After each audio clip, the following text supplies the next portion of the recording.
Hello and welcome to this video for COMP3218 Game Design and Development at the University of Southampton. My name's Dave Millard, I'm one of the lecturers on the course and I'm here with... My name is Dan Hobson, I'm one of the demonstrators on the course. So we're going to have a look at some student games today. Dan, do you want to say a little bit about what we asked the students to do? Yeah, so for this piece of work, we wanted to see students provide a demonstration piece with a clear core dynamic and with some sort of tutorial that teaches the game as players play it. Great. Well, let's have a look at our first game. Okay, so our first game today is called Poisoned. And here we are. Nice menu screen.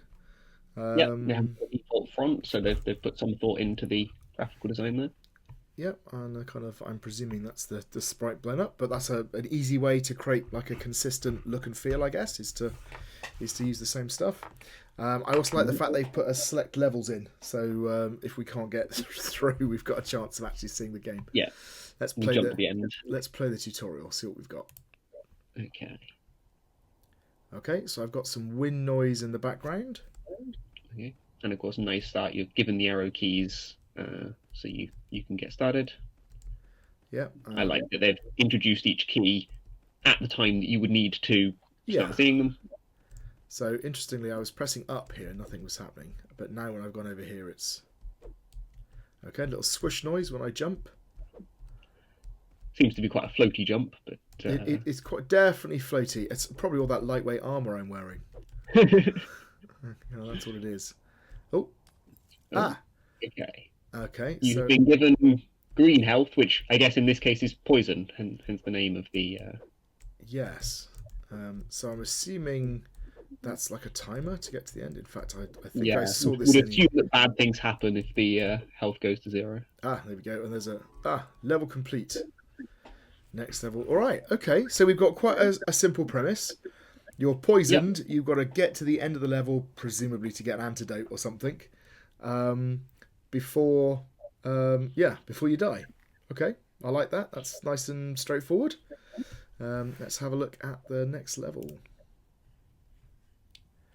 Okay, so I'm in it's already going. You're already poisoned.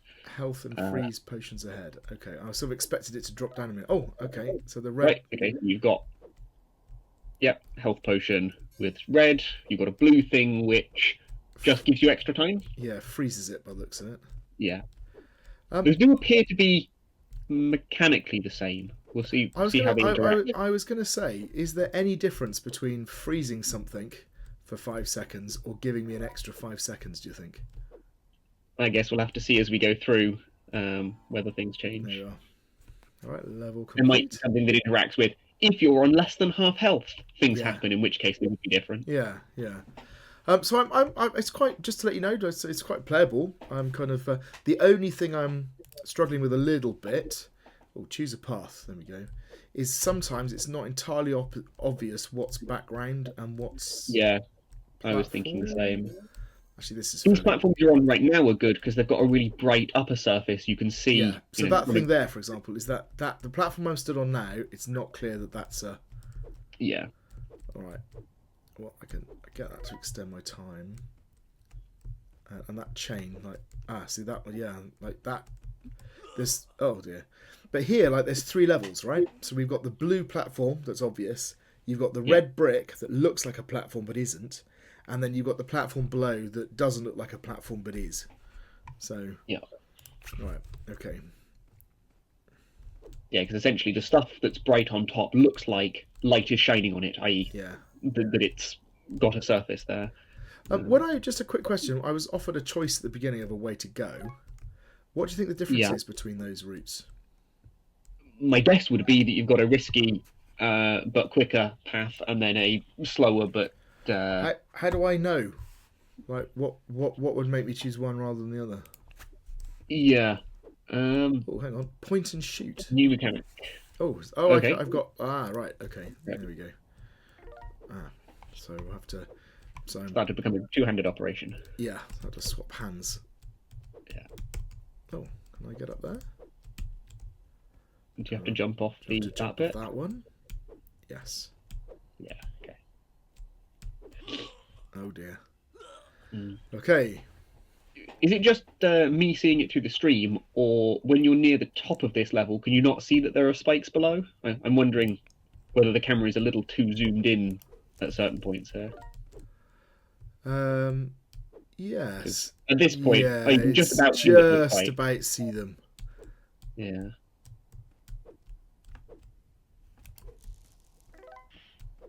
Is that blind? That's not quite. I'm not quite sure what's underneath me. I'm just assuming it's bad. Yeah, that was what I was sort of thinking. Yeah. Okay, it works quite well because you've got you've only got 3 arrows. Yeah, and there's good feedback there that you can obviously see in the top corner. Yeah, it's quite clear. Indicates. And what's nice about that is it almost makes the shooting enemies feel like part of the puzzle, because it's like, do I waste one of my arrows? So in terms of making choices, that's quite a nice choice that's sort of inbuilt into the game. You see what I mean? Yeah. Oh, there's another example. Look, can I stand on this crate or not? Right. Yeah. No. And like, do I bang my head on that or not? Or yeah, and the spike. So yeah, there's a few confusing things.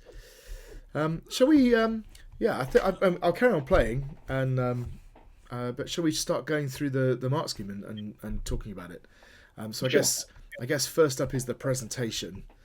It is graphics, audio, and information design. We've just mentioned a couple of things. The information design with the arrows is good. The first thing you said was that you'd got some audio cues, and I think I'm hearing a few in the background. Yeah. Graphics are all consistent. We have commented that the foreground background thing is slightly confusing. So they've chosen assets from a consistent art pack, but maybe not chosen the best assets for representing different things, the platforms and the obstacles and so on. Yes, I think so. So I mean I really like the graphics. I think they're like you said, it's really consistent, and actually they're quite nice, and they kind of give real theme to it, and they fit the kind of mechanics of the kind of the the shooting the arrow kind of all fits and all that stuff. So I died. I can. Right, which way should I go? This way. Yeah. So I think that's really nice. There's not really any music, but there is constant wind noise. So there's sort of a constant set of sound effects that I'm listening to. And like you said, they do good feedback. So yeah, what would be a good for presentation? We want to see professional, complete, and effective. Better than that would be impactful, complete, effective, and appealing. Do we think we're as high as that? I wonder whether we're sort of halfway there, because I would say it is quite appealing. It does look quite nice. There's just that slight issue with the ambiguity with the background, but maybe halfway to excellent. I think they've definitely done a good job. Yep, I would agree with that. So I'm guessing that takes us on to the meaningful play. Yeah. So what mechanics we got? So clearly the poisoning timer is a mechanic. You've got the shooting as a mechanic. Yeah. You've got the potions. I think I'm probably calling them one mechanic rather than two because they seem similar. Yeah, I think so. And you've got the jumps, obviously, and the double jumps and the barriers. Yeah. So there's a reasonable set of things going on, I think. What about controls? Does it feel intuitive? Do you know what? The controls are actually really quite good. And I don't mean to sound surprised, but it's sometimes quite difficult to get that right in a platformer. There's a few little places like there where I was getting stuck on a corner, but my feeling is that's as much my fault as it is the game. And actually it feels quite responsive. I definitely feel in control. I quite like the fact... I think it's good. The fact that they're giving you bow and arrow to shoot with means that obviously one hand is taken up with the mouse. They haven't then given you, 7 hotkeys for use this potion and press this other thing and do this special spin or something. Which means that would have been a problem. Which means it's quite nice because I can sort of I can aim and relatively successfully shoot in midair because of that, right? So they kept it nice and straightforward. And I definitely feel like I'm playing it and I'm engaged and I'm trying to achieve the objective and all the rest of it. So yeah, I think they've done a nice job. So again, what would be good for meaningful play? We just said you're engaged. Engaging with multiple mechanics, smooth controls, and reasonable complexity may have very minor bugs is exactly the specification for good. Yep. Higher than that is fun, complementary mechanics, intuitive controls, higher complexity, no bugs. Not sure if we necessarily have the higher complexity. No, I think they're, they've added in the shooting thing. They've added in. Yeah. I mean, we might have to jump ahead if I can't finish this level to see if they do anything more. But yeah, at the moment, I would say they're probably lacking a little bit on that complexity. But that's not to say it's a simple game. It's just tight, right? It's a lean experience. So yeah, we'll maybe duck out of this in a moment and see if we can go forward a little bit. But for now, perhaps we'll say that's sitting at the good level. Yeah. Okay. So what's next on our list? We'll be looking at level design. So the first section on that is goals, risks, or rewards. Do you feel like you've got risks and rewards here that give you interesting choices? So there's, as I said, they've definitely got one that's kind of built into the play, which is the arrows, right? So they've done a nice job of kind of creating something where you've got a limited set of arrows, and therefore you have to think about where to use them. I've not really noticed a place in the game where I've had to make that decision, though. So generally speaking, I'm like, oh, there's an enemy, I can shoot the enemy. And I'll probably encounter 3 enemies on my way to the end. Yeah, I had noticed that you weren't actually choosing which enemies to shoot. You were mostly choosing whether or not it's worth your time to shoot this thing as opposed to just dodging it. Yeah. So I kind of think that they've set themselves up quite nicely there, but the level design perhaps doesn't pull that off. And the other thing One thing I am just noting, you do seem to get a health potion when you kill enemies, yes. which is quite exciting because that means that you're getting a risk reward there for if you interact with an enemy and do it well, you get some more time back. Yes. Yeah, so I think I think what they've done is they've got a good set of mechanics that you could use quite effectively to do risk reward stuff. And the levels perhaps aren't quite as tight as they could be in terms of actually giving you opportunities to make those choices. So it feels like, and I mentioned it before, it gives me a choice of direction, but I don't know why. So one of the things that Nintendo are very good at doing this is if they give you a, oops, that didn't go well. If they give you like an option of places to go, they will show you. So you'll see, there's an extra life up there, and I know if I go around this long circuitous route, I can get that extra life, right? So they show you the reward at the beginning, whereas here I've got no sense of which way is going to be the right way to go. So yeah, that's the key. You're choosing a path, but you're not necessarily doing it in an informed way. No. So okay, so where would let's start with the good again. Where would the good be for level design? Clear and coherent set of goals, risks, rewards. So I think beyond that, we're looking for and well balanced. Okay, so I think I've definitely got a clear objective. So I know exactly what I'm trying to do. And I think there are some of the risk rewards which seem to work well, like I said, like the arrows, but maybe not quite, as I said, not quite expressed fully in the level design. And then the choices of which direction to go in. So if actually I should shoot him. Oh, I lost an arrow then. So there's an example of it, right? So, I think I've got to go over there. Yeah, so actually I'm gonna come out of this and maybe try a later level. Where did I get to? What was that level 5? I can't remember. Was that level 4? You went to level 4? I think, yeah, I was on level 4. Yeah. So I wonder if I press... Oh, I can press escape. There we go.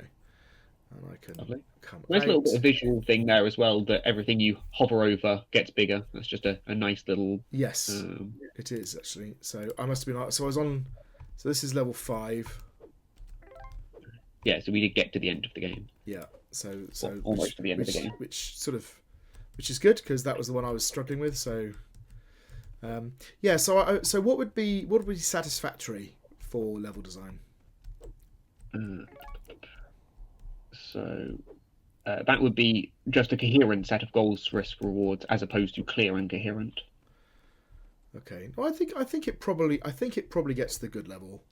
But I think that the issue with the ambiguity over direction probably means it's no higher than a good.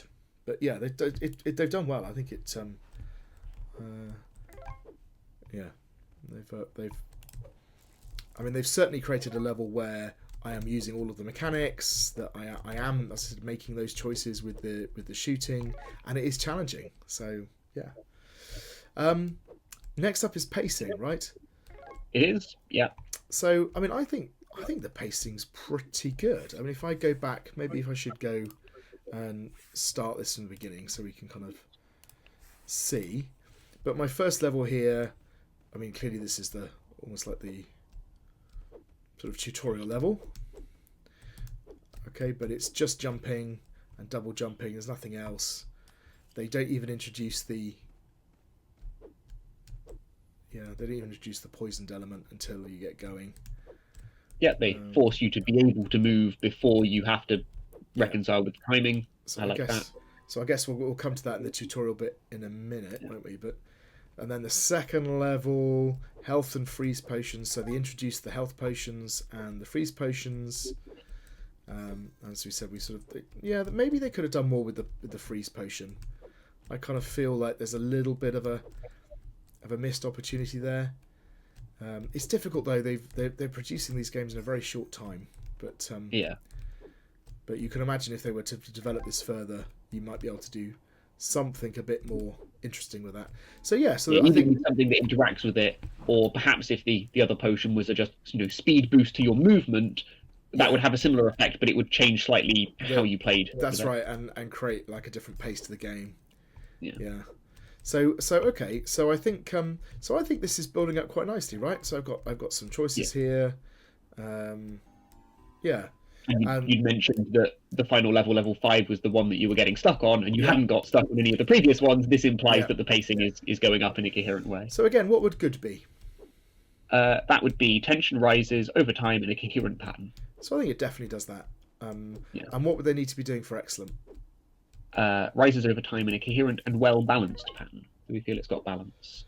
Mostly, yes. I think maybe a couple of the levels in the middle feel like there's one that's I think the one with although they introduced the shooting and it's a simple level, so it's more of a dip, but I think that's okay, because then the following level that we're about to get to is much more complex. So yeah, I think I would say that they've done a really good job with the pacing. Yeah, I think I'd agree with that. What would they need to do for prizeworthy? Let's see. Rises over time in a coherent and well-balanced pattern linked to variations in gameplay, which it does have some of, because it's as you introduce the mechanics, the pacing goes up and down with each of those. I think that. So for example, if the as you said, the freeze potion was a go faster potion, and that enabled you to vary the levels, so you had some racing sections, or if they tried to do a little bit more with the bow and arrow, I think maybe that's what would have tipped them up. But I think I'm still very happy to give them excellent. I think they've done a nice job. I suppose if they had even more enemies, so that this decision of do I go and farm some extra health out of killing several things might have been another place where if they'd pushed it a bit further, they'd have got those variations in gameplay. Yeah, I think so. So that I guess takes us to the tutorial. So we've been through it once already. So what was it looked like done a decent job. So what was good for a tutorial?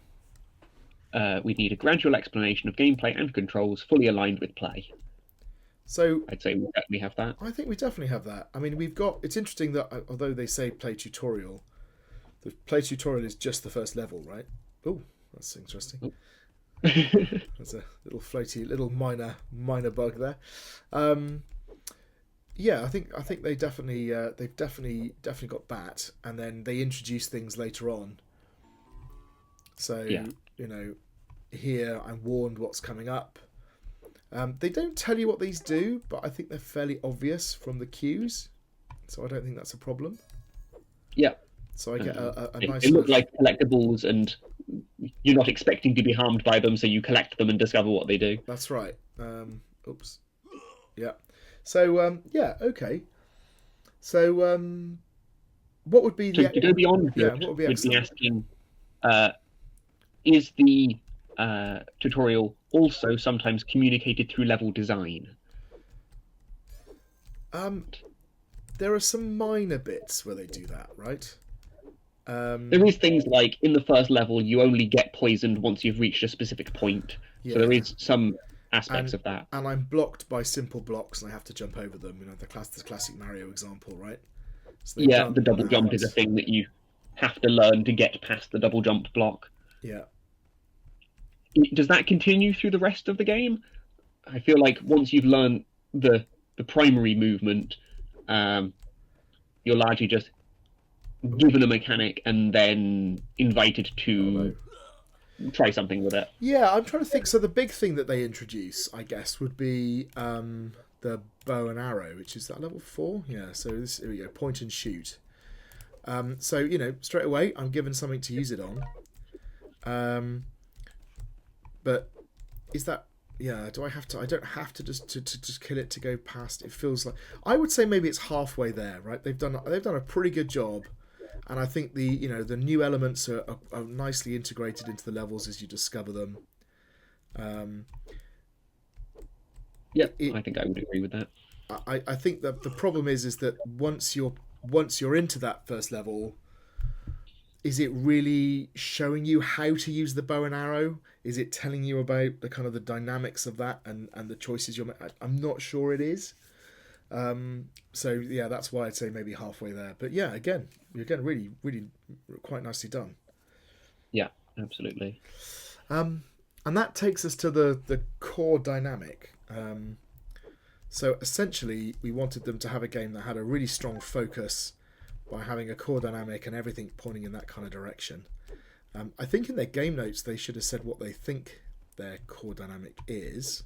They have indeed. Would you like to guess it, or shall I tell you? Well, I'm guessing it's... I mean, my guess would be it's race to the end. That is exactly what they've said. Yeah. There's a couple of other things going on. So there's a little bit of destruction happening, and there's a little bit of collection happening. But I would say that they are in service to that, right? That they're... Yep. So again, what would be a good... a clear core dynamic that is supported by the primary mechanics. Yeah, I think pretty confident we have that. Definitely got that. And what would excellent be? A clear core dynamic that is supported by an integrated set of mechanics. I mean, it's not the widest set of mechanics in the world. If I remember rightly, what's the prizeworthy one though? Is that where it says about being supported by other dynamics?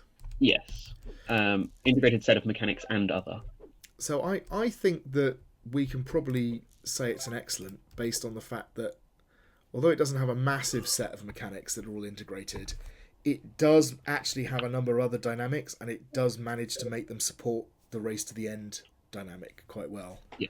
So, I think for me specifically, the fact that enemies drop health is the thing that ties that all together for me. If they didn't drop anything, and the only reason that you're interacting with them is to not die when you hit them, then they seem a bit superfluous. It's a bit but the ability to go, I'm going to kill this enemy so that I have enough time to do the rest of the level, that's quite important. Yeah, it's nice, isn't it? So I think that almost takes us to the end. So the only thing we've got left is their feedback. So we give feedback to the students during the development of the game, and we ask them to comment on what that feedback was and how they changed the game as a result. So yeah, you've got their game notes there. What did they say? Yeah, they said they've got 2 bits of feedback that they took on board and responded to. The first one was about the level of detail to the combat system and enemies, and suggested that it was simplified so that it didn't distract from the core mechanic. Don't make it multiple different games bolted to each other. Yeah. Make it focused core on that core dynamic. So that's interesting, because we basically commented on that, right? And we said, oh, it's nice that you've got a nice simple bow and it's the only thing you're doing, and it works really effectively. So I think they've done that well. And the second bit was in terms of the sound and visual cues. They said the game lacked some ambience and atmosphere. We added a backing track. We added some sound effects. This improved the game's atmosphere and immersion. Yeah, there's a choice. Do I go back and pick up the thing? Yeah, I think that's quite a simple one, but they've done it. So yeah, I think that's a tick. Yeah, agree. Anything else on their list? No, that's it for feedback. So what would be a good for feedback? Feedback has been addressed and the changes have been successful. I think they've definitely got that. Yeah, beyond that, changes have been impactful. Oh, just failed to get that. Changes have been impactful. I mean, it's difficult to tell because you don't quite know what they had in mind for the combat thing. But I think that if that change to the bow and arrow, keeping it simple like that works really nicely. So I think the thing that maybe holds it back from excellent is excellent also says interpreted and addressed. I think what we've got here is feedback has certainly been addressed. Has there been much interpretation on how to implement it? Yeah, it's so maybe halfway between the two, but again, good job. So yeah, overall impressions of this game. What do you think? I was very impressed. In particular, it was consistently good across the board. Sometimes we see games that are very well done in one or two aspects and then completely fail in some other regard that they seem to have not paid attention to. Yeah, I agree. I think they've done a really nice job. And we haven't commented on this amazing vomiting graphic that exists at the end of the game, which is brilliant. So really good job. Yeah, well done.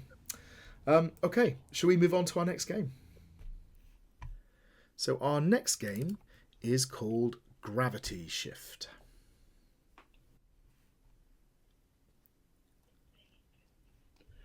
Okay, here we go. So it's a menu screen. It's a bit plain. Yeah, it's simple, but it does the job. Play and quit. So I'm gonna hit play. Level select. All right, and an unlock all button. This is good. They've been listening. Yeah, indeed. Just in case you can't, I'll see how I do just on my own. But let's start with level 1. Oh, hang on. So I got to goal, reach the door. I presume that's the green thing. I presume I'm the pink thing. Was to move, jump to space. Jump to space. But jump is space. Right. Okay, so no double jump or anything. But all right, so that's quite a nice jump actually. I think they've got that. That's quite a nice balance. All right, and get to the door. E to enter. Okay. Wonder why I don't automatically enter the door, but all right, E to enter. Yeah. Shift gravity, arrow keys, up, down, left, right. Gravity shift only works when standing on a surface. Ooh. Oh, crikey. So this is you force gravity to go sideways? I did sideways. So, blimey. So that's interesting. So I've played these games before, and normally they just do up and down. Yeah. Sideways is a bit mad. But all right, let's see. Well, I'm looking forward to if we see some level design that makes use of it. Okay, so some orange blocks are also affected by gravity shifts. When all things, I hit the. So what happened there is I hit the arrow keys to move, and I shifted gravity and caused myself. You made gravity instead. All sorts of problems. Right. Okay. So the orange are also affected by gravity shifts. But I can jump. All right. Okay. So I'll do that, and then I've got to jump across there.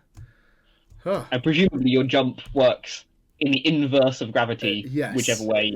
Yeah. So because I don't press the arrow key to jump, I press space to jump. So it's sort of You jump downwards off the ceiling. But then there you go. So I just hit the gravity again by accident. Yeah. So I have to jump in E to enter. Why do I? I'm going to guess that little orange box in the bottom corner is going to be required here, which I think is a nice piece of puzzle design.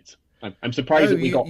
I see. You think I need the orange box in order to? I think you need to stand on the orange box. See, that's very good, but I accept that, but why can't I just jump and do it? I suppose. Yeah. So I'm kind of from a design point of view, I'm kind of feeling a little bit. There we go. I can get the orange box there, right? But so I have to be standing there. Yeah, you're right. Okay, Yeah. so I think I like it. I'm surprised it was in level 2. We'll maybe get to that when we do yeah. the Oh, I tutorials. did it again. I got to keep pressing the arrow keys, trying to move here. Yeah.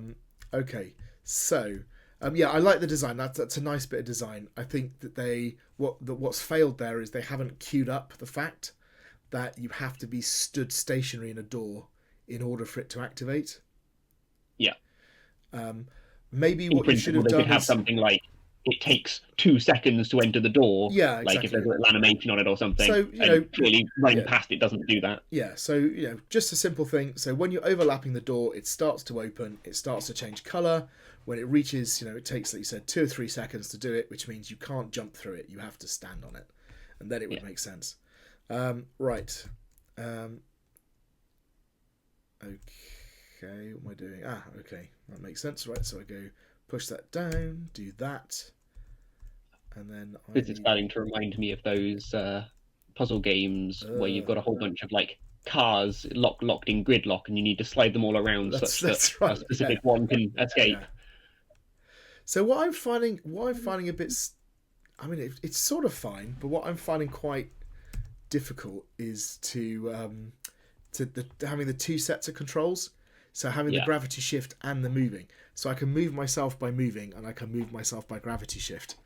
And it's like almost like 2 different modes of interacting with the scene. So like now, for example, and the other thing is it's not necessarily clear which direction the gravity's in. I was going to mention that we probably want something on the visual feedback, both when the gravity shifts, you'd like a little arrow or animation or something that shows that's happening, and then probably, as you're saying, a consistent icon that just reminds you of which way gravity currently is pointing.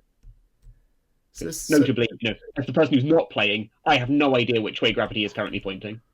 Right. Yeah, so I've got something's going on here where that it does do that. Yeah. Okay. So the problem with puzzle games and doing a let's play is that you sit there thinking, how do I solve this puzzle? And then you're not talking. So maybe while I'm talking, we can start going on about some of the features. So maybe start with presentation. Sure. So in the presentation category, we are interested in graphics, audio, and information design. The graphics are clearly simple but effective, I would say. There's a few bits where we mentioned maybe the door should show us a little more clearly how you interact with it or so on.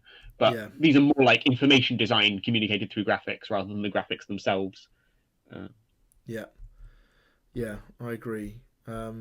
So the information design, like you said, has some issues. Oh, that's interesting. How did I do that? Can I? So now I need to stop. I need to stop operating through gravity. There we go. That's what I mean about.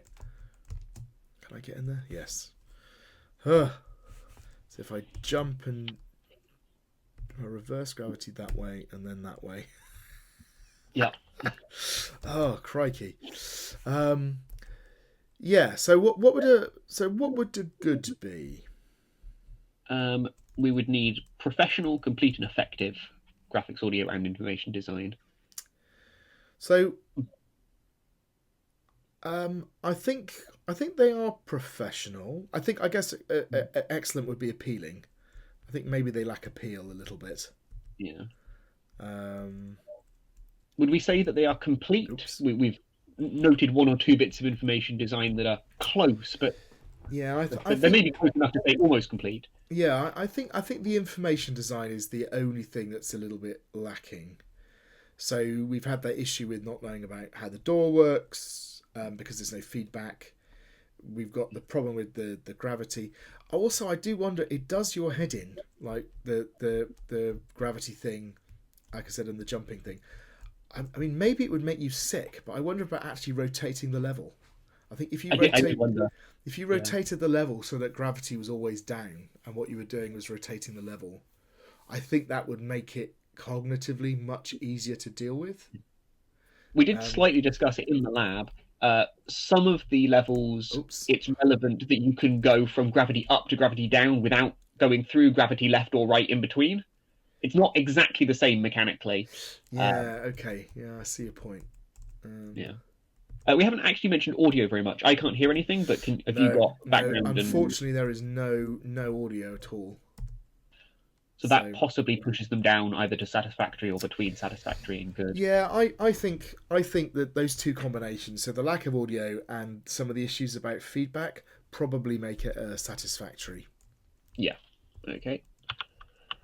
The next bit will be mechanics, controls, and bugs. Although actually, is this the game that was the work of a group of 2 rather than 3?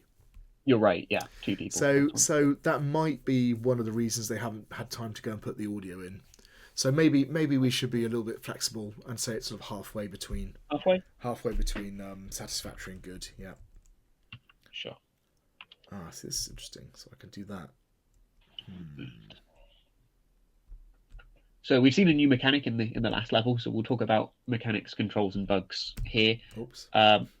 Those spikes perfect demonstration are a new mechanic that we have seen. Yes. We've obviously also got you can move and you can point gravity. The boxes, like the orange things that are subject to gravity, are another mechanic. Yeah. Yeah, they're quite nice. Controls-wise, we've certainly mentioned it a couple of times. You're controlling your movement and you're controlling gravity. Yeah, so what's interesting about this is that both of those things work really well, but together they're really difficult. Yeah. And it might simply be that, I haven't played the game before and you just get used to it and it just takes a while for your brain to acclimatise. And it might also be that because there's no feedback, like now, for example, I've got no idea where gravity is, right? But I keep hitting the wrong keys, and also it's the same. It's 4 arrow keys, right? So I keep hitting the wrong arrow keys to do the wrong thing. In particular, I keep hitting the cursor keys to move. I think the particular thing about that is that because in many circumstances pressing A or pressing left has the same result, because you either move to the left or you fall to the left. Yeah. It's very difficult to build the muscle memory on which one you should use for which. Yeah. I think they're good and interesting mechanics. I'm not sure how you would solve that control-wise. It almost feels to me like it would be a really interesting 2-player game, because then you have one person doing the movement and one person doing the gravity, because that's not... Yeah, there you go. That's kind of interesting. I wonder if I was supposed to be able to do that. There's a box that didn't do anything in this level, so I assume that you were supposed to somehow collect the box and use it to avoid getting spiked. But I skipped. One thing they've done well, I think, particularly for a group of 2, there's a nice set of levels. That's quite well done. Right, so I need to go there.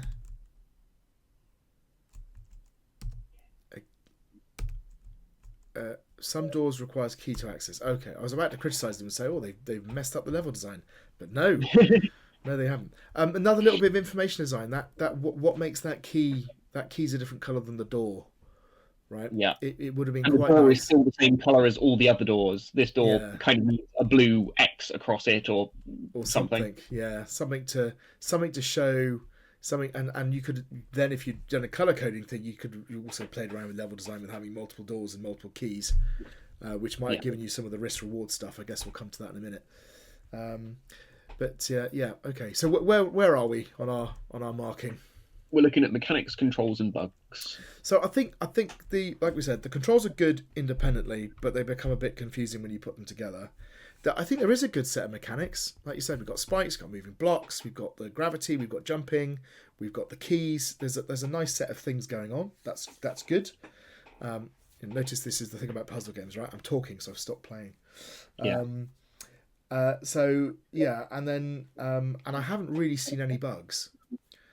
And I would say that in terms of to play. I mean, it is quite fun to play. It's quite a fun puzzle actually.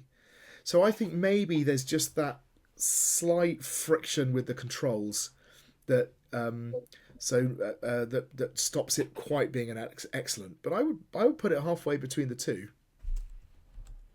So between good and excellent, then. Yeah, I think so. Wonderful. Okay. Yeah. Okay. The next bit is level design. So goals, risks, and rewards. And this was maybe a thing that you were alluding to just before. Goal is clear. Goal is very clear. obvious. That works really nicely. Risks and rewards. So, I mean, I don't. Oh, look at this. Some doors require multiple keys to access. Okay, so again, this is where the information would have been good to kind of show us gradually unlocking the door, maybe. Risks and rewards. So here, for example, I need 2 keys to open the door.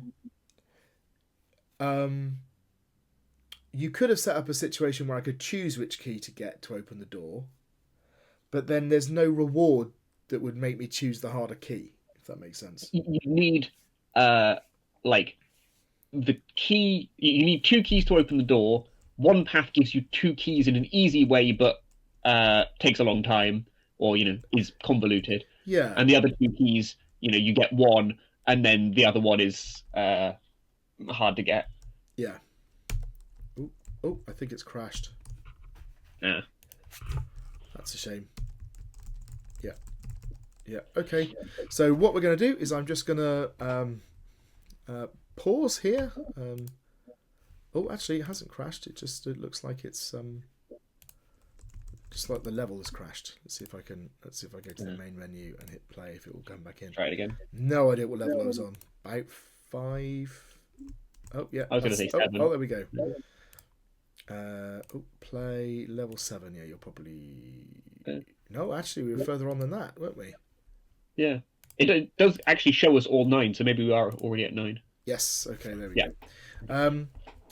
Yeah. Sorry. Where were we? Yeah. So I think you're right. That the only reward that's there at the moment is time, but that's not explicitly part of the puzzle. So there's nothing here that says that's rating how quick, rating how well you've solved the puzzle by how fast you've solved it. And it is true that the implicit score here is kind of how many moves did it take, either how many shifts of gravity or how much faffing around with WASD did it take you. It's not explicitly called out, but you can clearly see that if you just go gravity up down up down up down up down and mess around doing nothing, that would be a less effective solution. There was one that seemed maybe to be an accident, but maybe it was intentional. That level that you sort of half skipped was one where you managed to successfully time moving and swapping gravity in such a way that you fell like in a diagonal direction that you wanted to go in. Yes. Which I would say you were kind of rewarded for, in the sense that you found a shorter path to the doorway. And it was maybe a risk, because if you got it wrong, you'd hit spikes. I feel like if there was more of that kind of thing, you'd have a much clearer risk-reward mechanic. Yes, I think so. So particularly when you've got boxes, right? The thing that you can do with the boxes, we've seen it a little bit in 1 or 2 levels, is cover spikes with boxes. Yes. And so the risk-reward option there would be, there's a whole bunch of boxes. You could take the not risky strategy and go and position all the boxes such that the spikes are covered up, and then just take your nice wandering stroll to the end. Or you could deal with the fact that there's spikes everywhere, be a bit cleverer about your movement pattern, and not have to do the extra step of getting the boxes positioned correctly. Yeah, I think so. I think with the risk reward stuff, there's definitely there's lots of ambiguity here, right? So I kind of feel I'm struggling here again, because I'm saying, which way is gravity going? So if we look at the kind of the good level, I guess that would be a clear and coherent set of goals, risks, and rewards. So the goal is clear. The risks and rewards, though, I think are present, but they're kind of ambiguous, Yeah. right? And is there a coherent set of goals, risks, and rewards? And I'm not even. I mean, I'm not even sure if the risks and rewards are sort of coherent. So I think maybe what we have here is a kind of very clear goal and a kind of a limited set of risks and rewards that are a bit ambiguous. So I would agree with that. So for me, I think that probably puts it at the satisfactory level. Yeah, I think so. So that takes us on to pacing. So just as a reminder of the levels. So level 1 was this very simple level. And then we went our way up to, let's say, well, level 4 was this one. So quite a bit more complex. Level 3 was this one. So I think they've done a good job. Yeah, I would broadly agree. The overall shape is clearly tension rising over time. There are some odd ones like this one, this level 7, right? But again, that might be. So how do you think I'm supposed to solve this? So all I did was I basically started. I put the gravity going down, and then as I ran across here and jumped, I flipped the gravity round, right? Yeah. And oh, is that going to work? I think the key is that you can't jump the height of those middle bisections. No. But if you're standing on the orange box, now you can jump up. So if you somehow get yourself next to the orange box, you can jump from the orange box to get there. Like that. Like this, basically. Yeah, that maneuver is I think what the intention was. So I think this is a bit of a blip because this one is, first of all, even if you do it properly, it's a lot simpler. So that's level 7, and what level 6 was this one, right? So I think level that there's 1 or 2 uneven bits, but in general they do a really good job of ramping up the difficulty. And when you get to level 9, where you've got 2 keys, so essentially you've got 2 separate puzzles to solve to get to the end of the level. So, and I think that works really well. So yeah, I think the pacing's pretty good. So I think what's a good tension rises over time in a coherent pattern, right? Yeah. So feels it's hit that. So there's a blip, but we can forgive that. Beyond that, we need a well-balanced pattern, and I think that's where the blips possibly stop us. Yeah, well balanced. Although it does kind of it mostly does it. If you actually just removed that level. Yeah. I was going to also point out the second level is the one where you have to learn to stand on a box. It's also the one where you learn boxes exist. Yeah.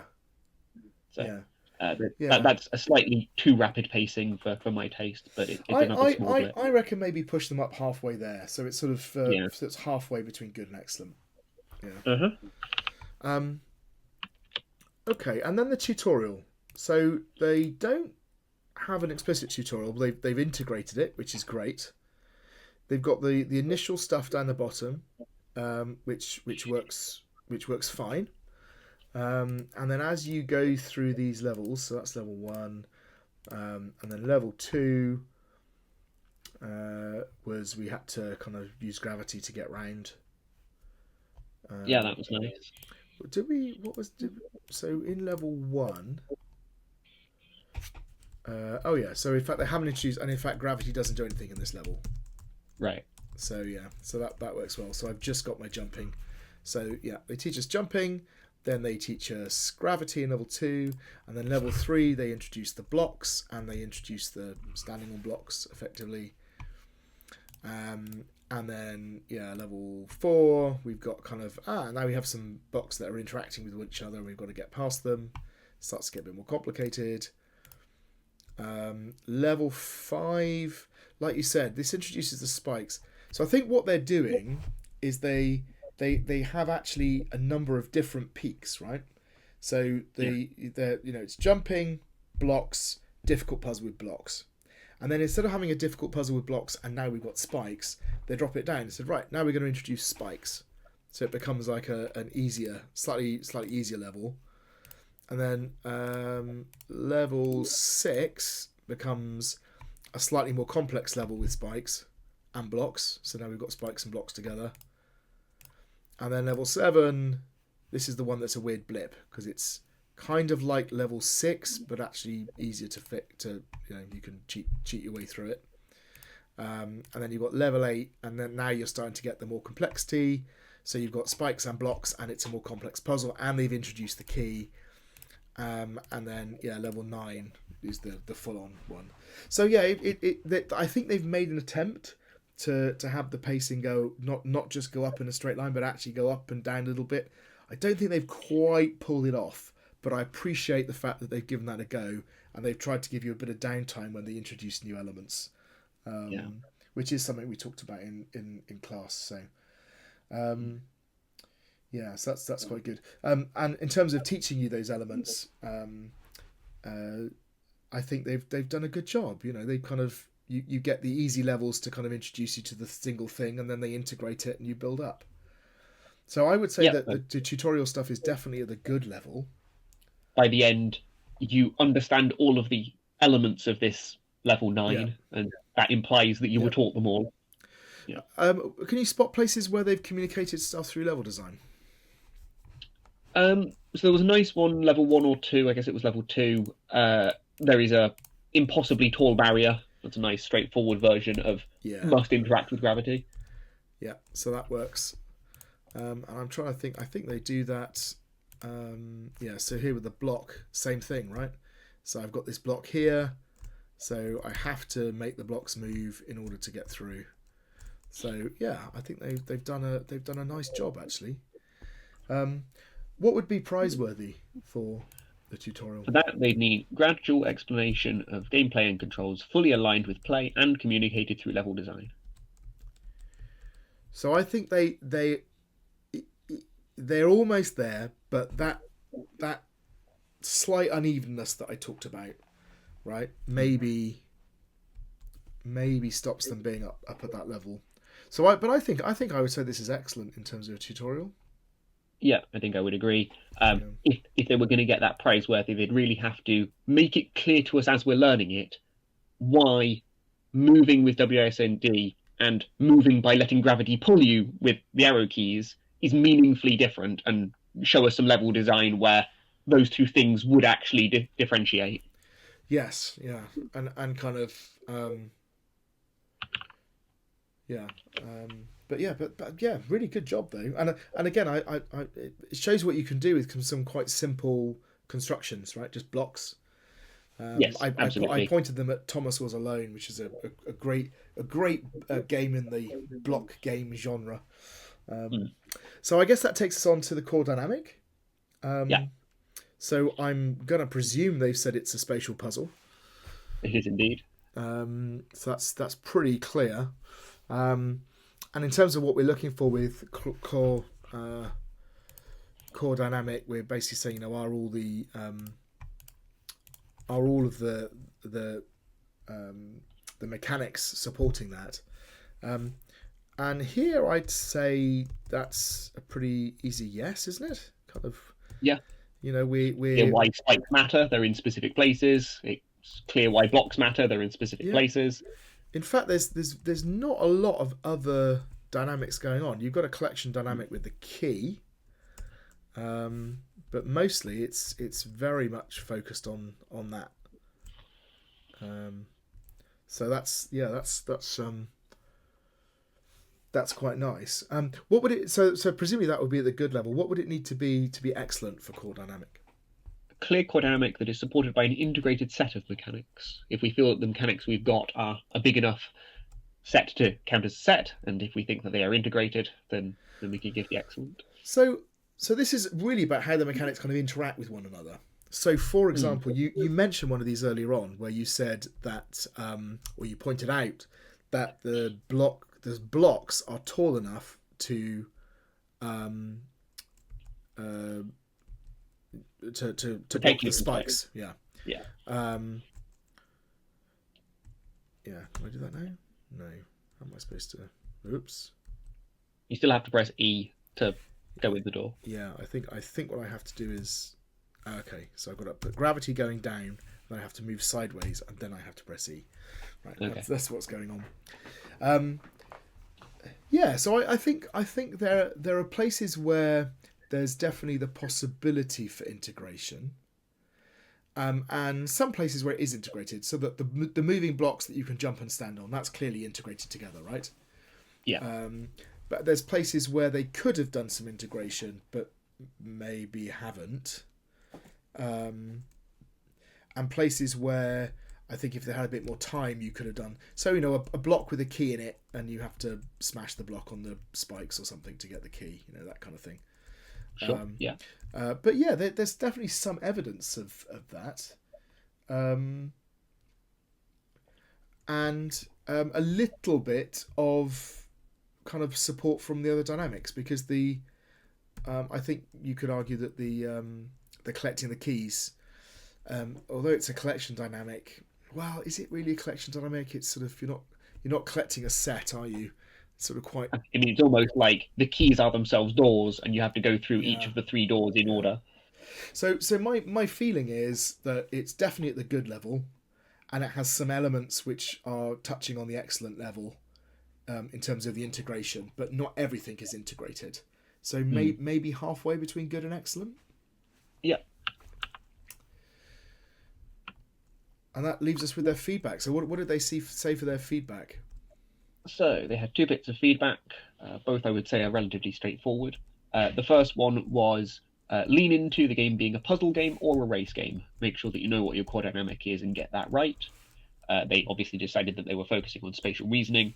So it's a slight shame they didn't say what that meant, right? So so we don't know what they were conceiving before. Yeah, so we had discussed, was there a timer trying to track whether you were doing this well or not, and kind of implying it wouldn't be a good idea to do a timer in this kind of game.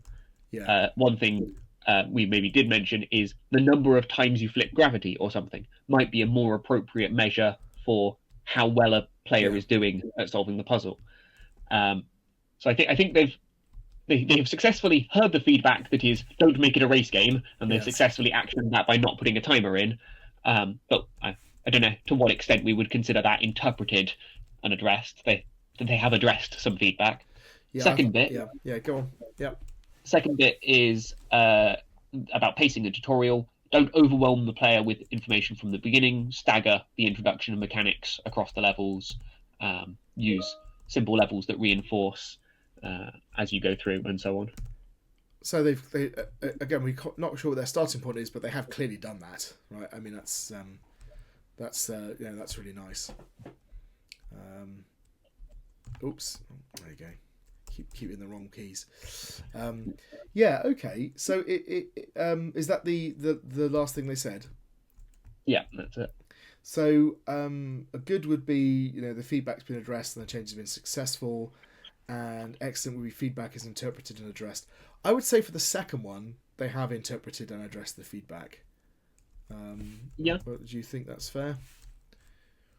So yeah, that makes sense. So I think we can probably say that the feedback is at the excellent level. Okay. Done a nice job. Okay, yeah, and final thoughts on this one then. That takes us to the end. Yeah, I mean, I would call it simple but effective, right? They've nailed the core dynamic, and they've understood how each of their mechanisms all line up with that, which has made a really playable game. The controls may be a little bit awkward, but I agree, and I think they've done a really nice job of showing how you can keep it simple and straightforward, and yet still demonstrate all the things that we're looking for. So yeah, good job. Right, let's move on to our next game. So our final game is called Cyber Survival. Here it comes. Cyber Survival. Oh, okay. There's a lot going on there. So I like the fact we've got a menu screen. I think that's really good. There's some. Why do those graphics? I'm looking at it thinking it's all pixel art, but it still looks a little bit odd, and I'm wondering why. And I think it's to do with resolution.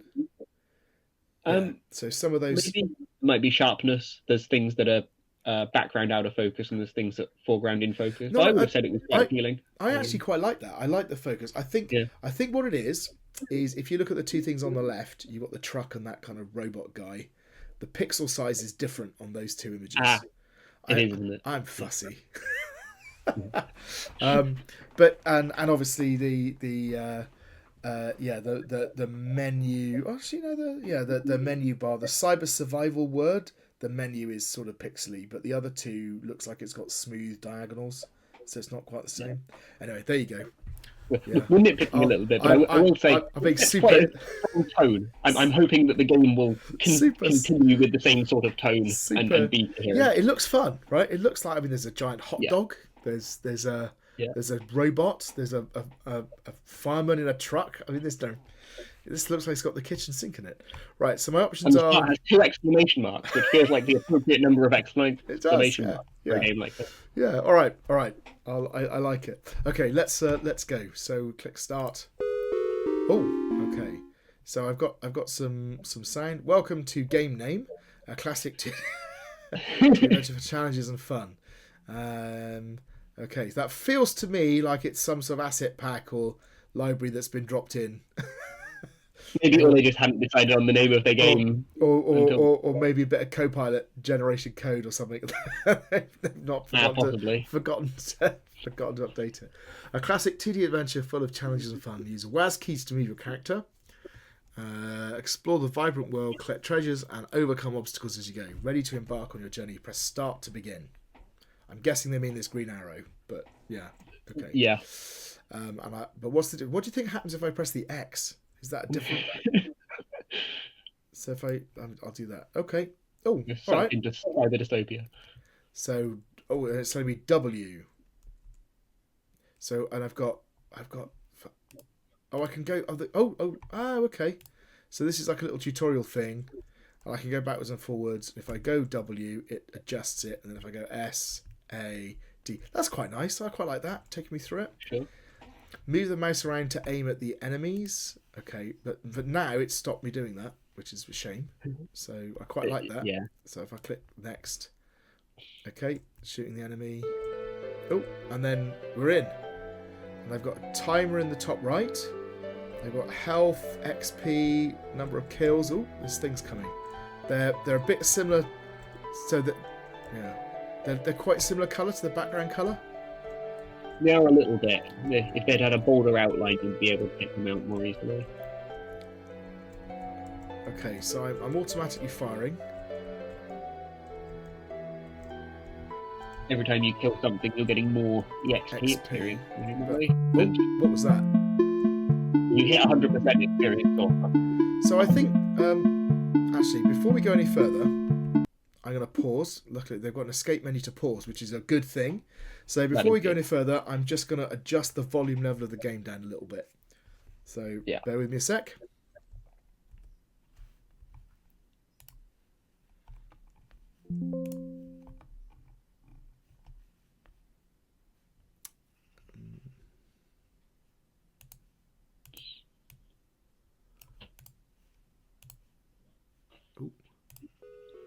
Yeah, okay.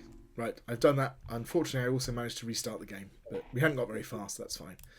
So, WAS to move, shoot the enemies. Okay, see that big white arrow makes it very clear there's an enemy here. And it actually had, like, targeting scope around it, a white box. Yeah. That was much clearer to see against the background. Okay.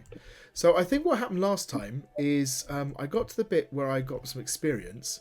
But because I was moving around and hitting the WASD keys, it dismissed the box immediately, so I didn't get to see what it said. So I'll try and...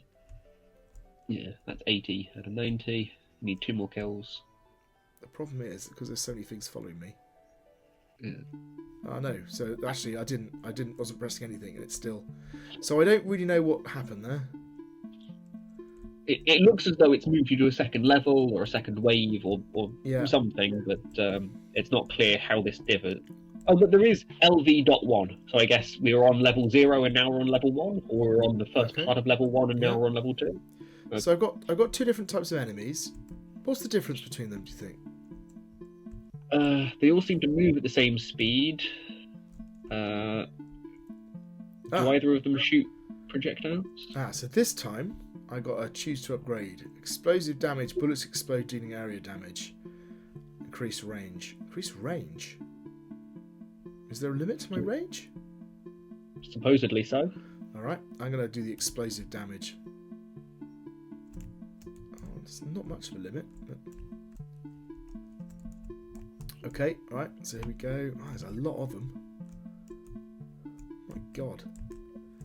Like, with my little pathetic little pea shooter, am I supposed to do anything to this lot? Oh, okay.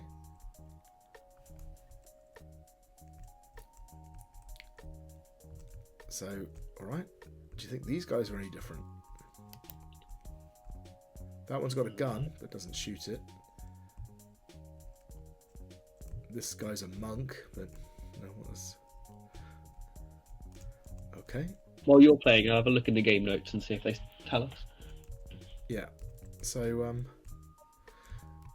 I mean, it's quite it's playable. I mean, I can definitely play it and kind of avoid them and piercing shots. Bullets can pierce through enemies. That sounds like it might be useful. Especially because I'm thinking the crowd control is what the problem is. And also, I really like that as an upgrade because it gives me a new tactic to play in the game because I get to line all the enemies up. As a thing, do I collect the thing? No, don't collect the thing. Perhaps it's just an element that's on the background. Oh, there's a big guy. Do you think the big guy does anything? Oh, choose to upgrade. Increase lifesteal, damage, increase max health. Oh, let's do more area damage, I think. That seems to have wiped out my previous upgrade. Oh. Because I had bullets that went through people, and now they don't go through people. And also, yeah. And so in terms of information design as well, I don't know like how big is the area attack for that. So increase weapon damage. Increase fire rate. That's the sort of thing we need. More bullets. These don't block me either. These things on the background, they just kind of I can walk through them. Okay. They don't block the enemies either, by the looks of it. So even the boss doesn't seem to do anything different. Did they say anything in their game notes about the behavior? No, I had a look. Yeah, they haven't specified what any of the enemies do. So basically what we have here is a game with different enemies that look different, but all behave the same. Yeah. And each level I have to kill a certain number of them in order to progress the next level, and I get to upgrade. Oh, game over. Why did I game over? What did I do? That looks much more like we ran out of implementing more of the game. So game complete is what it should say. Yeah, but even then, this is a sort of endless waves type game. You generally expect that you could write the code for and just do another wave and just do another wave and just do another wave. Yeah, you'd think so. Okay, well, let's assume we've seen all of it, and we'll see. Oh, I kind of. Yeah, okay. So the gun is on top of everything else, but the background decorations are on top of you. Yeah. Let's go through the mark scheme, because I think there's some good things about this game, some things I like, and there's also some problems I think. So it'd be interesting to go through and uncover them. So I suppose first up is presentation. So what are your thoughts? So clearly we have some audio in the background. Are there audio sound effects? I don't think so. I've just got the music. Try killing something, that might have a sound effect. No, there's nothing there. Okay. So there's some audio. Graphics, I would say, are broadly consistent. You know, all the text fonts and things look quite nice. Yes, I think so. Sprites, at this scale, all of the sprites seem consistent. Obviously, on the starting screen, they had various different. Yeah, I think you've actually still got the problem here. But like you said, I think it's less of a problem because they're quite small. Yeah. Information design, we certainly do have a head-up display with various pieces of information. some of it seems redundant, right? You've got a number of kills, and you've got the experience that you've generated from the kills, where the experience is always 10 times the number of kills or something like that. Right. Maybe some of the enemies give you more experience. I'll keep an eye on it as you're playing and see if some of them are worth more. So if I go for the gun guy, that was a gun guy. Let's try a monk. 10 points. That was 10 points as well. Okay. If we see one of the big ones, maybe you get more points for the big ones. But yeah. I'm also thinking there feels like there's a fairly clear strategy as well, because it's not bounded, right? So it's a standard run away and shoot backwards. Run away, shoot backwards. There's no reason for me not to do this. Yeah. Fire one additional bullet. Okay. So I think in terms of information design, they have presented information. There's some inconsistency or some lack of design intent behind what information they're presenting and why. Yeah, there's some. But there are good bits, right? Like the EXP bar tells you how much you need until the next thing happens. Although I'm not sure that I've understood what the next thing that happens is.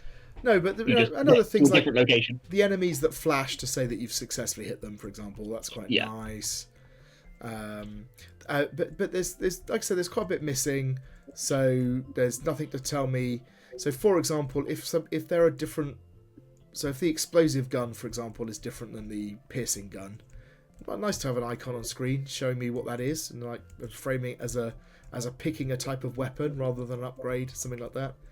And there's nothing to show you the range of the explosion.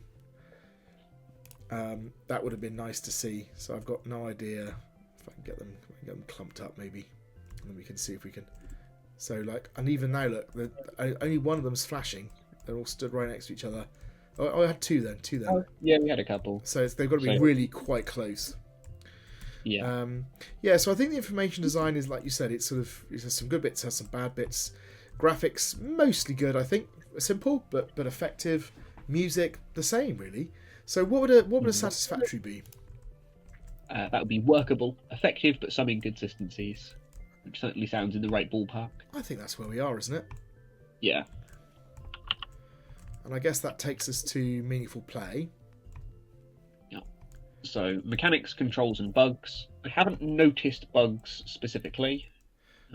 No, I don't think so. I thought this was a bug, but I think you're right. It's just the end game screen. I think kind of. So we kind of we kind of tried to describe what meaningful play is at these different layers, and we've got kind of satisfactory would be playable, good would be engaging, excellent would be fun.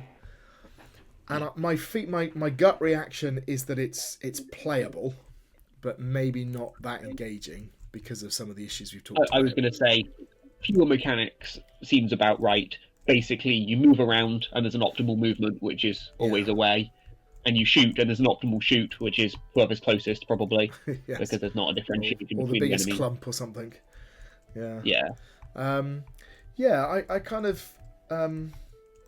So it's the controls are usable, but it doesn't feel particularly great to play. It just feels like I'm interacting with it. So I think it's kind of at the satisfactory. It's playable.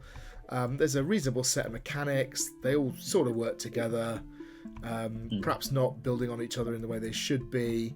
The game's not. I think the thing they might have been trying to achieve here is you clearly get your upgrades between each level or segment or whatever it is, and if those upgrades felt more impactful, we might be having a different discussion about the mechanics here. Because if it is, you do a short bit of blowing some things up, then you get a really interesting decision about which upgrade you do, and you get good information design about what those are going to help you with, and then you later see them do something very productive, right? If that things like exploding bullets comes with graphics, and you really easily see how that upgrade has affected things.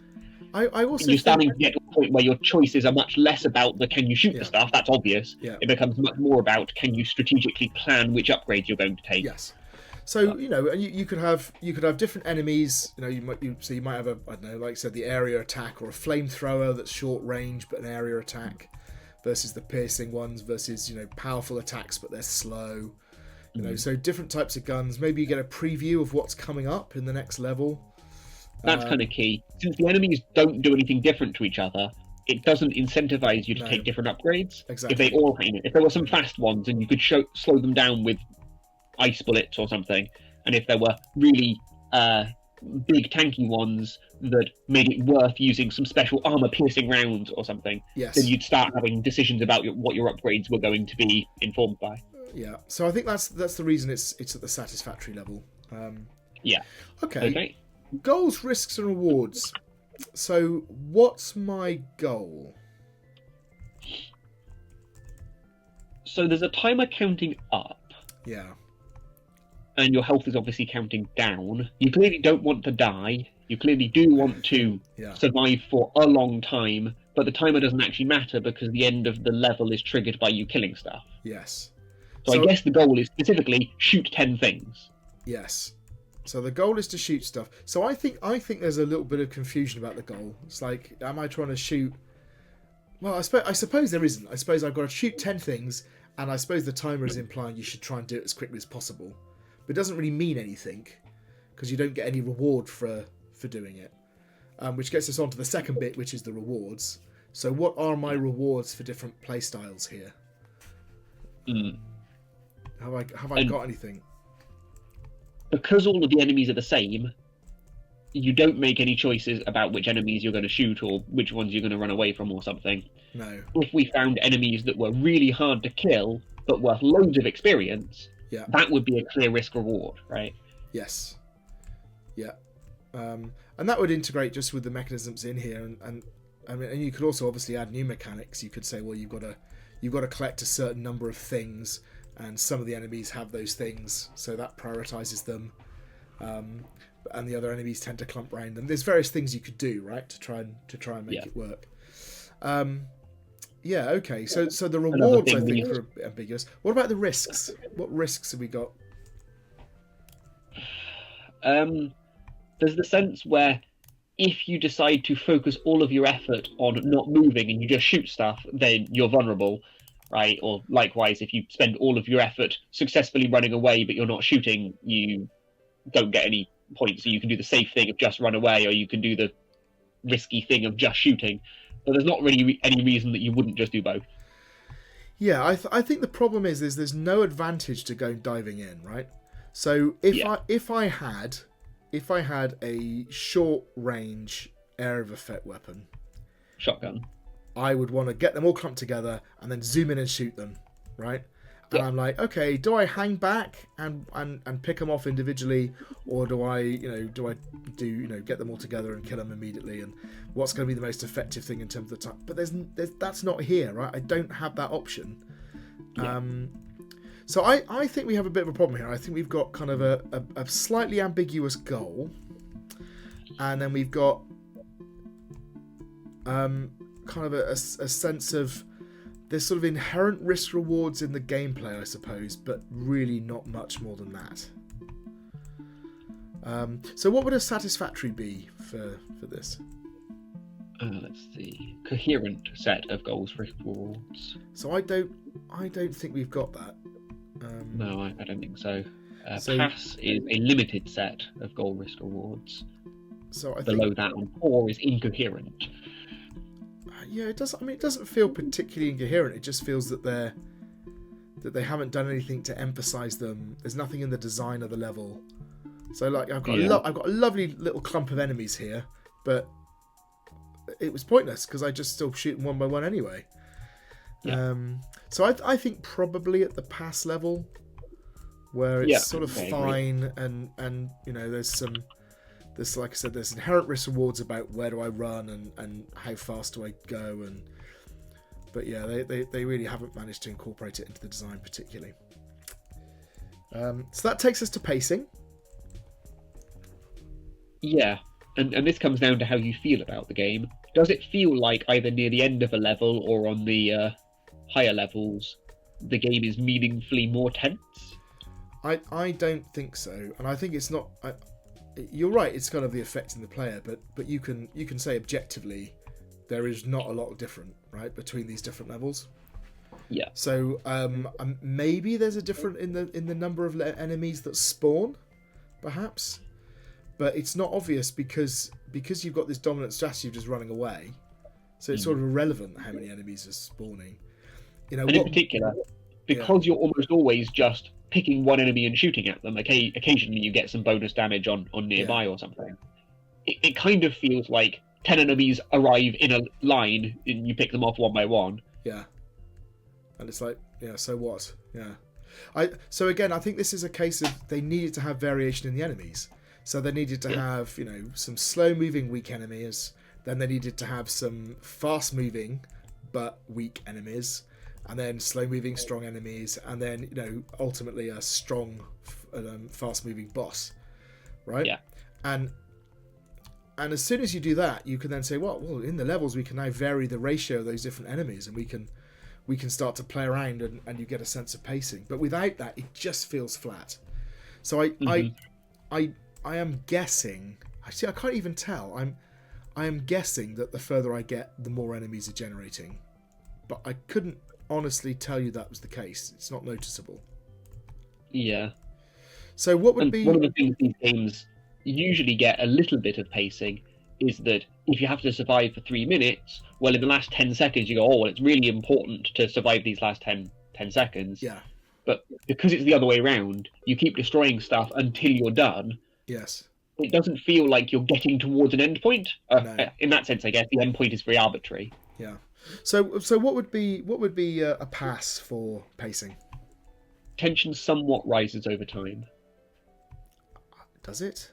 And I think if it does, the only way it does, I think, is that your abilities start creating some pacing, because I used to be able to shoot one enemy and now I get to shoot an enemy and some people nearby or the person behind them. And in fairness, from going from that final level to this one, there are definitely fewer enemies. Yeah. And they seem to be easier to kill. So I think that tutorial level is clearly... So, okay, so I think you might argue that there's a little bit of pacing. So, yeah. Certainly, it's better than the core level, which would be that there's variations in tension but no coherent pattern. There's definitely a coherent pattern. So I think probably that means it's at the pass level then. Yeah, I think so.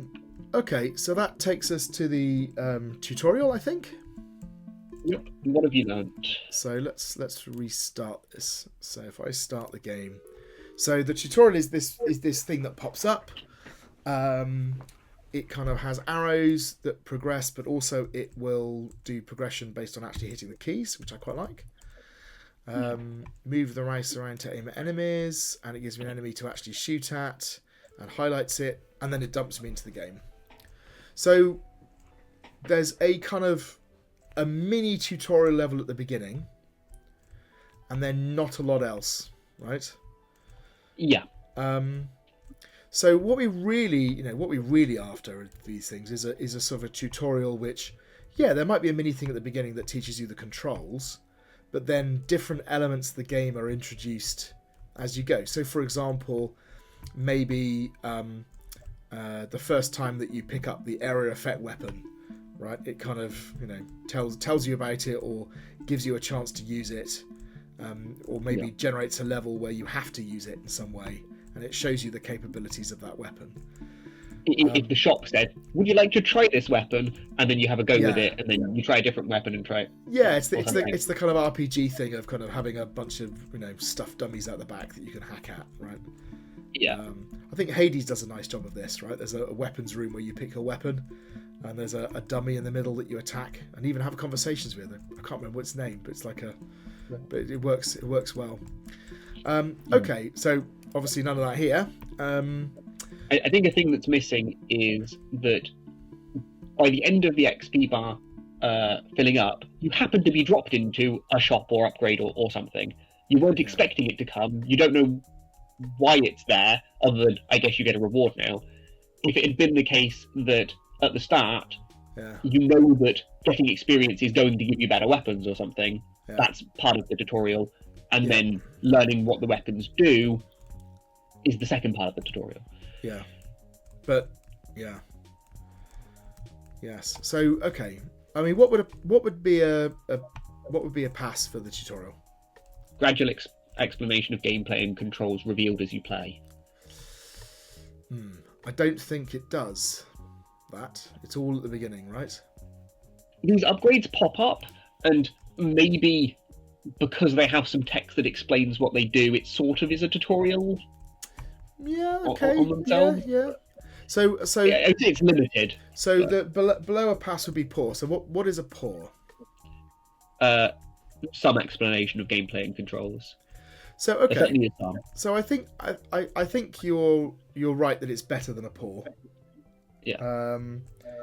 But it probably doesn't quite meet the pass because there's no gradual explanation.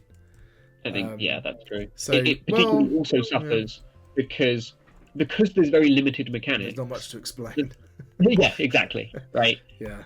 Like, if it were true that these big enemies behaved differently, then that would be a perfect opportunity to pause the timer, go, hey, look, this one's big. Have you noticed that it's big? Yeah.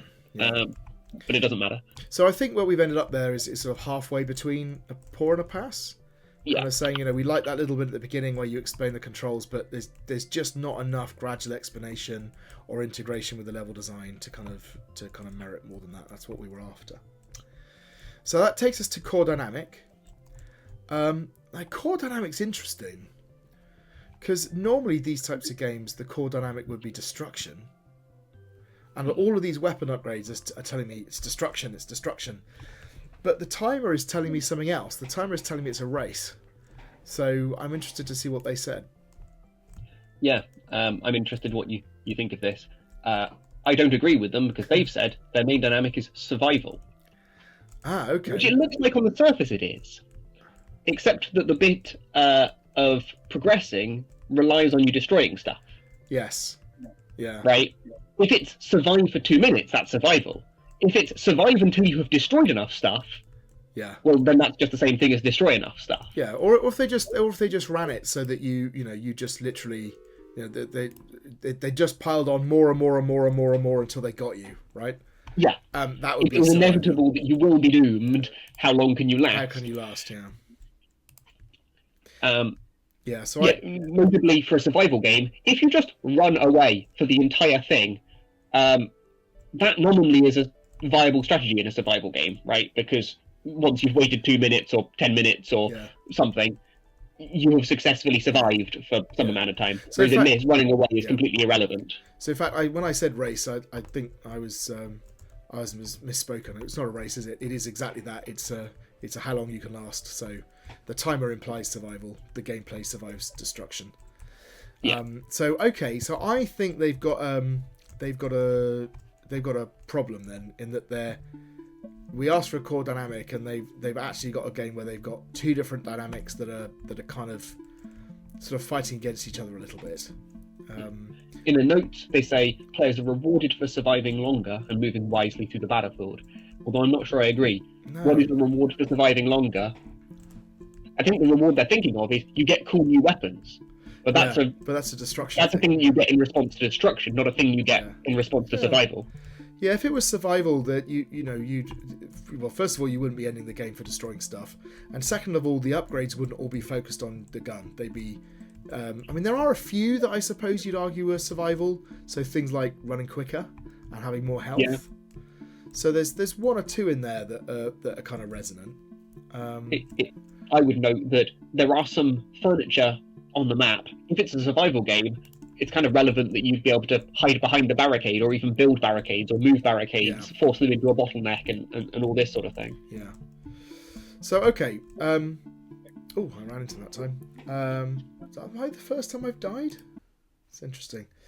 So, okay. What would a pass be for core dynamic? An attempt at a core dynamic, but not well supported by the primary mechanics. And in some sense, what they've got is a decent destruction core mechanic. They've misidentified by calling it a survival game. So in that sense, it's perhaps an attempt at a core dynamic. Yeah, I think you're right. So I think it probably does sit at the pass level. Yeah, it's not below that. Below that is the primary mechanic detracts from it.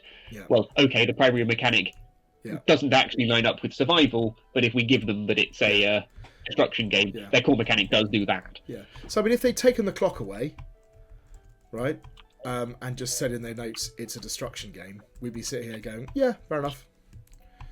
Yeah. So yes, okay, I think that's fair.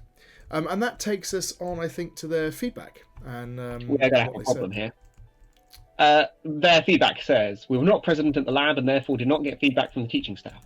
We asked for feedback from our friends. Okay. Shall we find out whether their friends' feedback helped them advance? So just a note for any future students watching. That is a terrible excuse. You can contact us on the Discord server. You can email us. You can talk to us at the end of the lecture. There's loads of different ways you can get feedback. You don't have to come to the labs. And also, not coming to the labs is not an excuse. You're supposed to be at the lab. So, not particularly impressed with that. Maybe it worked out for them. Hopefully their friends gave them some good feedback. Of course, if it were true that the reason they weren't at the labs was some sort of special considerations, there'd be a process for that. But that's a different thing to just not getting any. I mean, our experience with this is that friends, although they give you feedback that seems on the surface to be okay, doesn't actually address any of the deep problems with the game design you might have. And it tends to be quite superficial stuff like you need to add music or the bullets need to stand out more or those kinds of things. Let's see what their friends say. With that in mind, the feedback they received, the first map was a bit empty. So they decided to add some environmental obstacles to make the environment more interesting. Exactly. Yeah. Okay. This is the kind of feedback we're talking about. Exactly. Yeah. A bit empty doesn't specifically poke what we're interested in here. What we'd be interested in is probably something about the tutorial or pacing. Yeah. And adding environmental obstacles as some furniture doesn't change that. I mean, I think that's the feedback we would have given them. It's just saying, okay, if you're putting stuff in, you've got to make it an actual obstacle because then it affects gameplay. If you can't interact with these things, if you just run straight across them, right, it makes absolutely no difference. And then you can immediately start playing with that. You can say, well, maybe we've got ghosts that can move through things, right? Or maybe we've got some monsters that can destroy things. Unfortunately, just littering the playfield with random things that don't do anything. It does give you a little bit of sense of orientation, I suppose. But I mean, I might as well be just playing on a black background, right? Yeah. And then similar bits of feedback. The UI elements and art didn't look consistent, so they changed some of the sprites. Yeah, I mean, fair enough. This is not bad feedback. It's just, I said, a little bit superficial. Yeah. They mention clarity. I'm not quite sure what they mean here. Make it easier to understand what the prototype was about. Don't think we quite understood. No. Atmosphere, they said adding better looking elements gave it a nicer feel, which I suppose is true. Prototyping, help us make better use of prototype elements. It's not clear what that means. So this is tricky. So what would a pass be for feedback? That's the feedback. Some feedback's been addressed, right? Feedback was addressed, but the changes have been had limited success. So I think maybe we put it there. They've reported some feedback. There has been some success, right? It does look a bit more consistent as a game. It works, but it doesn't really address those kind of core issues with their gameplay. So I think probably we can say a pass. It might be halfway between a poor and a pass. The description for poor is feedback was not addressed well, although some other positive changes have been made. Yeah, they certainly have made positive changes based on their friends' feedback. The question really is whether they addressed any meaningful feedback. Yeah, I think that's fair. So probably halfway. So, okay, final thoughts on this one then. It has a lot of potential, right? Like they've built a good core system here. Yes. They just haven't really thought about in enough depth what all the parts of their game are supposed to be contributing. In particular, what the different enemies do, what the stuff on the map does. Yeah, I think if you play a lot of games, you pick up things through osmosis. You kind of think, oh, games tend to do this. And that feels a little bit like this. It kind of, like you said, it has the foundations for a really interesting game. And all the interactions work well, and the controls work well, and it functions well. But the design is a little bit incoherent, and that's what's causing the problem. And actually, a little bit more careful consideration at the design stage, and I think this could have been really quite substantially better. The foundation's definitely here. it's a shame they didn't come to the labs, right? Because what they've got here with a bit of feedback in the labs probably would have made a big difference. Yeah, I think you're right. Okay, I think that's our last game for this video. So thanks very much for watching, and we'll see you in the next one.